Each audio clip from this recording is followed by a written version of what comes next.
Hi everyone, welcome back to my channel. My name is Amanda Rose and I am a high school teacher in Brooklyn, New York.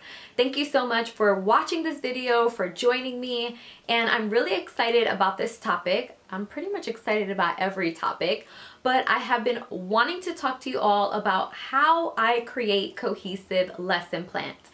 As always, these are my tips, things that I have learned along the way, and so I'm hoping that you will find them helpful as well. I wanted to get this video out there because I'm constantly getting messages from specifically new teachers or people who are currently in college and wanting to know how I lesson plan. So this video is actually going to be in two parts.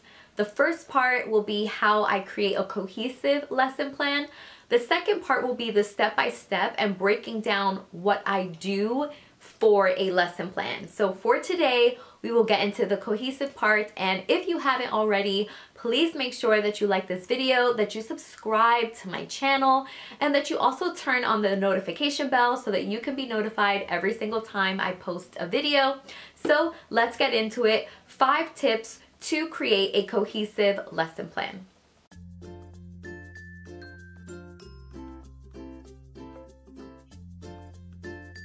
First thing you have to do is determine your essential question. I have fallen in love with essential questions. I believe that they really keep you focused and they can keep you on task when you are creating your lessons. Your entire unit should have an essential question. If you want to do individual questions for your lessons, that's great too, but definitely have an overarching essential question. This is something that you can create on your own, or maybe your state curriculum or your school curriculum already has an essential question. This will be the driving force to move forward with all of the lesson plans that you create. So an example of an essential question, if I were teaching American history, is what are the foundations of American democracy? A very broad, general, essential question, but I know for this unit, everything that I discuss will be about the foundations of American democracy. Every lesson in this unit can cover the Articles of Confederation, can cover the Constitution itself, the preamble, the different articles, the amendments. Right away, when you hear an essential question, you automatically can start to figure out what are all of the lesson plans that should be in that topic for the essential question. So once you have your essential question, the next step would be to create your learning objective.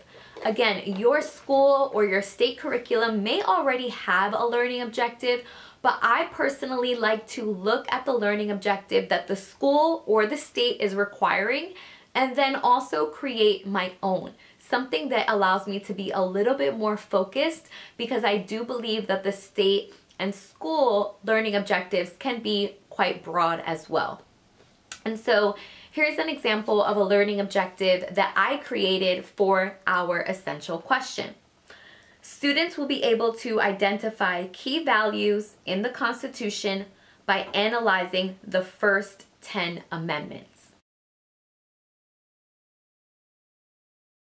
So we know the learning objective and the lesson overall for that day is they should be looking at key values / principles, or looking for them in the 10 amendments that we will look at. One thing I would advise is that your learning objective should always connect back to your essential question. This is how we make sure everything is cohesive. Whatever you do moving forward for your lesson plan, it should always connect to your essential question. So once you have your learning objective, the next thing should be to think about your assessment. What exactly are you going to use to assess your students? Will it be an independent assignment? Will it be an exit slip? Will it be a mini quiz? How are you going to check and see that your students understand your learning objective and that they have met the learning objective?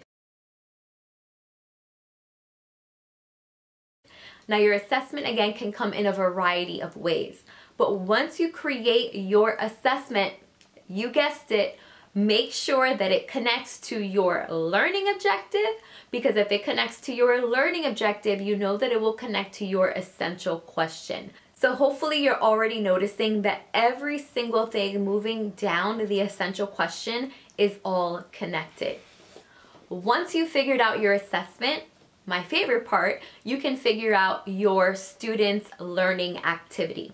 What do you want your students to do to make sure that they achieve the learning objective? For me personally, I would split this up into two parts. My school right now, we are doing 90-minute blocks, and so I can get a lot done in that period of time. First, I would probably put my students in groups and I would have them rewrite the first 10 amendments in their own words.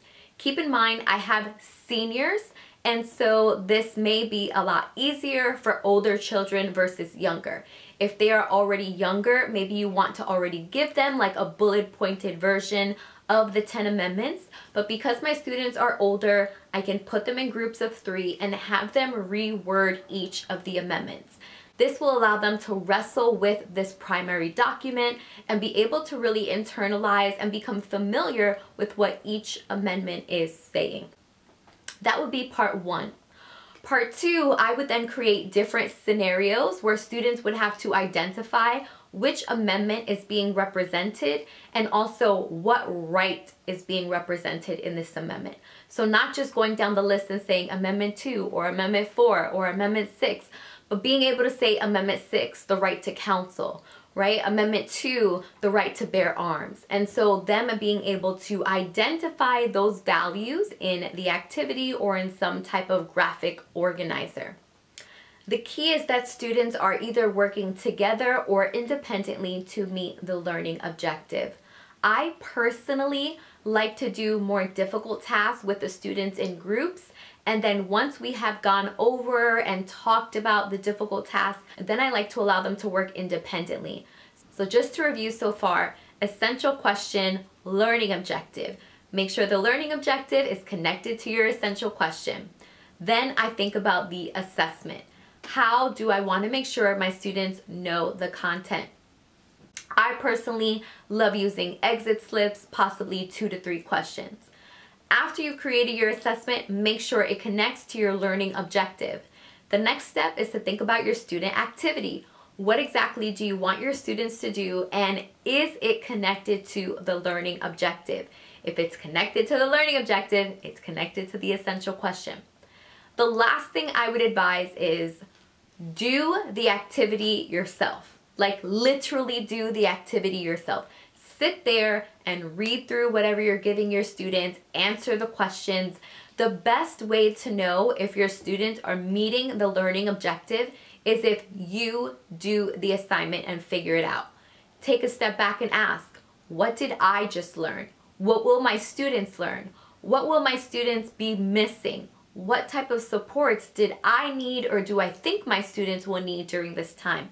Maybe they need a vocabulary list. Go through the lesson, go through the activity, and really see what it is like. You will be able to find or look for any missing pieces in the cohesiveness of your lesson if you are actively going through every part. The worst thing you can do is create everything and never ever go over it, or at least not look at it from beginning to end, so that you can make sure your transitions make sense, or so that you can make sure that every part, again, what's that word? Is cohesive. And so these are just the 5 basic tips, you guys. I know it's not rocket science, but for me, this is the formula that I use every single time I am creating a lesson. It helps me stay focused, it helps me stay organized, and that way I don't go off on all of these different rabbit holes when I'm looking for information, looking for videos to share with my students. When I'm creating activities, it really allows me to work with a lesson plan with a targeted focus that also allows me to make sure that my students are meeting the learning objective that is set for that day. So hopefully you found this video helpful, and so if you haven't already, make sure that you subscribe, make sure that you like this video, and also turn on your notifications. I will see you all in the next one.